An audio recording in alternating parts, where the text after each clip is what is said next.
Today, we're stepping into the midsize truck market for 2027 to see which models actually deserve your attention and which ones miss the mark entirely. This segment has never been more crowded. Familiar nameplates are getting serious updates, a few newcomers are trying to make a breakthrough, and the line between daily driver and real truck keeps getting thinner. So this isn't a hype piece. It's a clear-eyed look at what works in 2027, what doesn't, and why certain mid-size trucks rise to the top. If you're in the market for a new rig, check out the top 9 pickups for the upcoming season. Join us as we explore the world of wheels. Subscribe now and buckle up for the adventure. Number 9. Honda Ridgeline. It's always been the odd one out, and by 2027, that identity problem is impossible to ignore. It's the least desirable midsize truck, not because it's bad, but because it doesn't really fit the job anymore.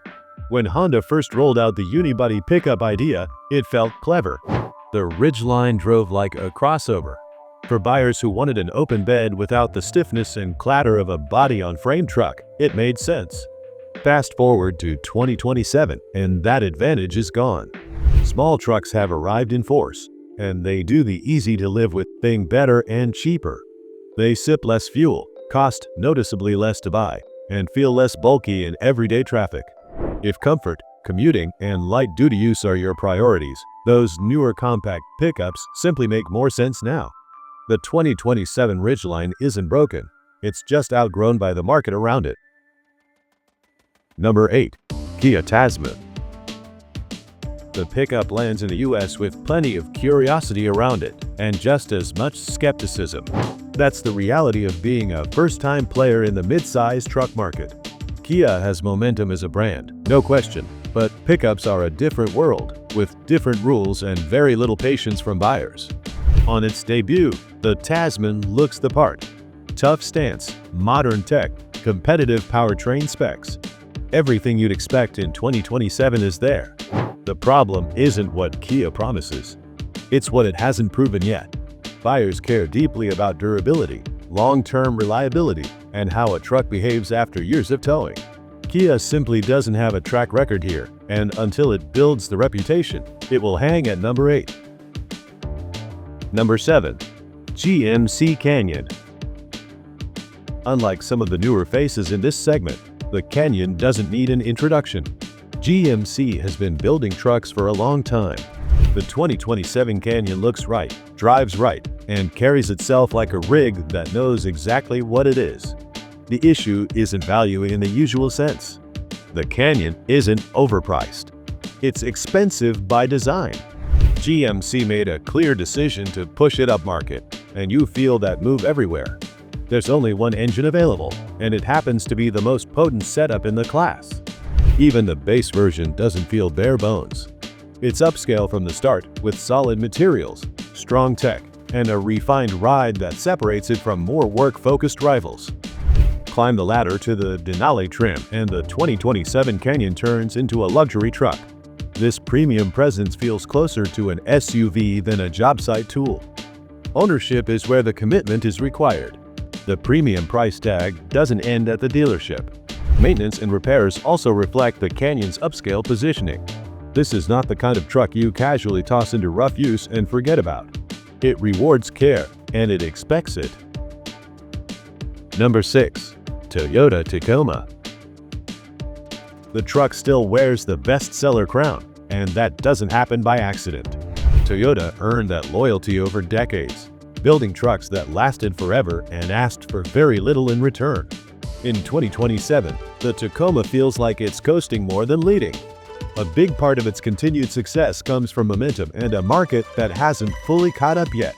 True, serious competition has been slow to land clean punches.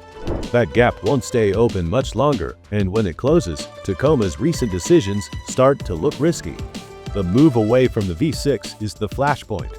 Smaller turbo engines are efficient and modern, but they don't deliver the same feel.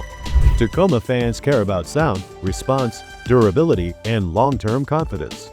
For many of them, the Turbo 4 just doesn't replace what the V6 represented. The good thing is that Tacoma isn't drowning in recalls like Tundra. Reliability remains solid. The issue is emotional as much as mechanical. Longtime buyers already started walking away, and that trickle is turning into a stream in 2027. Unless Toyota brings back the V6, and there are no official signs that they will do it. Number 5. Chevy Colorado. Compared to its mechanical twin, the Canyon, with its polished, almost luxury-first attitude, the Colorado leans into being a workhorse. It looks tougher and feels more straightforward. For a lot of buyers, that's exactly the appeal. It shares the same turbocharged 4-cylinder strategy, and that engine is strong. But the problem is choice, or the lack of it. This truck would land higher instantly if there were a V6 or a Duramax diesel on the menu. Where the 2027 Colorado really shines is in its off-road trims. The ZR2 is a standout, and the Bison package takes things even further. Day to day, the Colorado is easy to recommend. There's nothing fundamentally wrong here. It just doesn't deliver that emotional punch the top 4 trucks on this list do. So let's move on. Number 4. Jeep Gladiator. All the praise aimed at off-road versions of the Colorado makes sense. Until the Gladiator shows up. On the road, it's fine. Not great. Not so terrible. Steering feels trucky. The ride reminds you this is still a Wrangler at heart, and long highway trips aren't its favorite environment. But remember how the Ridgeline once stood alone because of its unibody layout. That same kind of uniqueness belongs to the Gladiator now. The mechanical side helps explain the high ranking. The V6 is still here, and it gives the Gladiator a sense of durability that many turbo-only rivals struggle to match. Add a class-leading 7,700 pounds of towing capacity, and suddenly this isn't just a weekend toy. The 2027 Gladiator is legitimately useful. There's more on the horizon too. The upcoming 4xe version brings hybrid tech into the mix for buyers who want electric torque and better efficiency. And then there's the aftermarket. Few vehicles in any segment can touch the Gladiator here. Suspension kits, axles, armor, wheels, gearing. You name it, it exists, and usually in several flavors. Number 3. Nissan Frontier. After the recent update, Nissan made a smart call. Improve what matters, keep what people trust, and don't overcomplicate. In a segment chasing screens and turbos, the 2027 Frontier stays grounded. The V6 is the centerpiece of the pickup. Nissan kept it, and that decision alone earns respect. The powertrain is strong enough for real truck duty. No waiting for boost. No wondering how it'll feel after 150,000 miles. Calling the Frontier simple doesn't mean bare. It has the tech you actually use, and buttons still make sense. Where the 2027 Frontier quietly flexes is the off-road package, the Pro 4X. It's legitimately capable, with proper hardware and tuning. Not extreme or theatrical, it just works, again and again. That balance is why the Frontier climbs to number 3. It doesn't chase trends or lean on nostalgia. It delivers a modern midsize truck experience without losing the fundamentals that made trucks trustworthy in the first place. Number 2. Ford Ranger. Ford's midsize truck isn't anything special.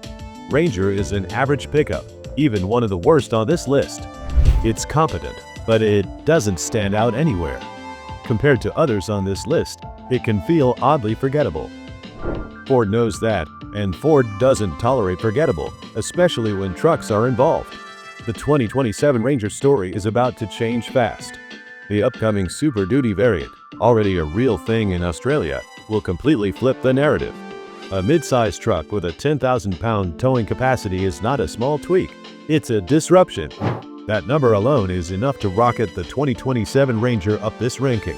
For buyers who tow heavy but don't want to step into a full-size footprint, the Super Duty opens a door no one else is offering. There's a catch, of course. This level of capability won't come cheap, and it won't make sense for everyone. Plenty of truckers who truly need that kind of muscle already live in the half-ton world. For others, the Super Duty Ranger may feel like overkill. Too much truck for daily life. Too much capacity they'll never use.